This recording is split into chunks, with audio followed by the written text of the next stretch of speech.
Roma Kabanata 16. Inihahabilan ko sa inyo si Feb na babaeng kapatid natin, na ito ay isang lingkod ng simbahang nasa Cenchrea. Natanggapin ninyo siya sa Panginoon, na nababagay sa mga banal, at tulungan ninyo siya sa anumang kaabalahang kinakailangan niya sa inyo, pagkat siya ay naging isang tagasaklolo sa marami, at ng sarili ko rin naman. Batiin sina Priscilla at Aquila na mga tagatulong ko kay Kristo Jesus. Na dahil sa buhay ko ay itinaya nila ang sarili nilang mga leeg, na sa kanila ay hindi lamang ako ang nagbibigay pasalamat, kundi maging ang lahat ng simbahan ng mga hentil. Sa katulad na paraan ay batiin ang simbahang nasa bahay nila. Pagayan ang pinakamamahal kong si Epenetes, na siya ang mga unang bunga ng Akaya patungo kay Kristo. Batiin si Maria, na nagkaloob ng labis na pagpapagal dahil sa amin. Pagayan sina Andronicus at Junia, na mga kamag-anak ko, at mga kasamang bilanggo ko, na mga kilala sa gitna ng mga apostol, na mga nakay Kristo na bago pa ako.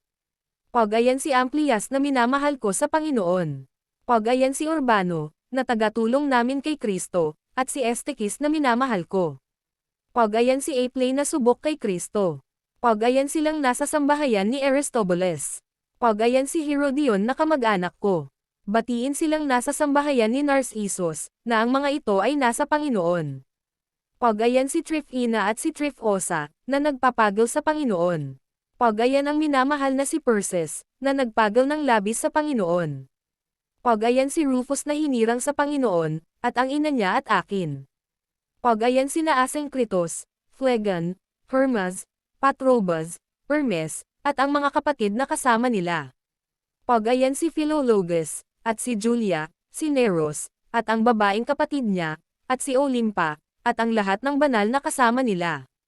Pagayan ang bawat isa ng isang banal na halik. Ang mga simbahan ni Kristo ay nagpupugay sa inyo.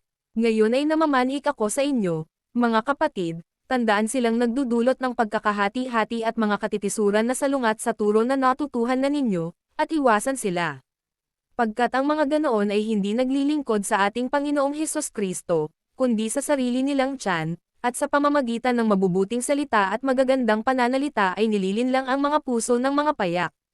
Pagkat ang pagtalima ninyo ay naging bantog sa lahat ng tao.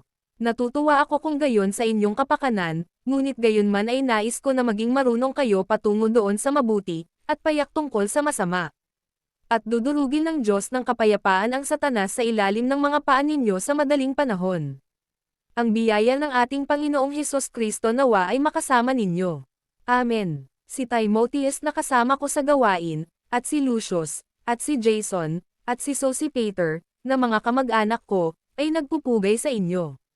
Akong si Tertius, na sumulat ng sulat na ito, ay nagpupugay sa inyo sa Panginoon. Si Gaius na tinutuluyan ko, at ng buong simbahan, ay nagpupugay sa inyo. Si Erastus na tagapamahala ng lungsod ay nagpupugay sa inyo, at si Quartus na isang kapatid. Ang biyaya ng ating Panginoong Hesus Kristo nawa ay makasama ninyong lahat. Amen. Ngayon sa Kanya na may kapangyarihang magpatatag sa inyo ayon sa mabuting balita ko, at sa pangangaral ni Hesus Kristo, ayon sa pagbubunyag ng hiwaga, na ito ay iningat ang lihim simula pa nang nagsimula ang sanlibutan. Ngunit ngayon ay inilantad, at sa pamamagitan ng mga kasulatan ng mga propeta, ayon sa kautusan ng Diyos na panghabang panahon, na ipinaalam sa lahat ng bansa patungkol sa pagtalima ng pananampalataya. Sa kaisa-isang marunong na Diyos, ay ang kaluwalhatian sa pamamagitan ni Hesus Kristo magpakailanman. Amen.